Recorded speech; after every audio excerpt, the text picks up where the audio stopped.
right, WMC, this is the video to find the winner of the multi-sign 20-game winner photo from break number 4.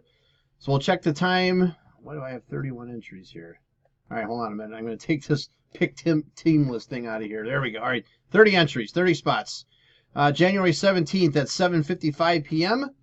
We're going to go over to the, we'll call it the Raz, I guess, and type live. January 17th at 7:55 p.m. There is the list of our 30 entries. We're just going to randomize all of this, and then whoever's on top after the final roll is our winner. So we need a dice roll of 5 or higher. That's not going to work.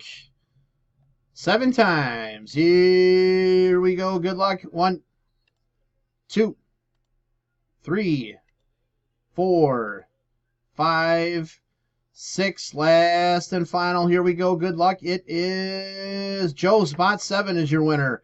So Joe, well, I'll say please message me to collect. There is our verification code. Our timestamp, once again, January 17th, 7:56 p.m. That's it, guys. Thanks.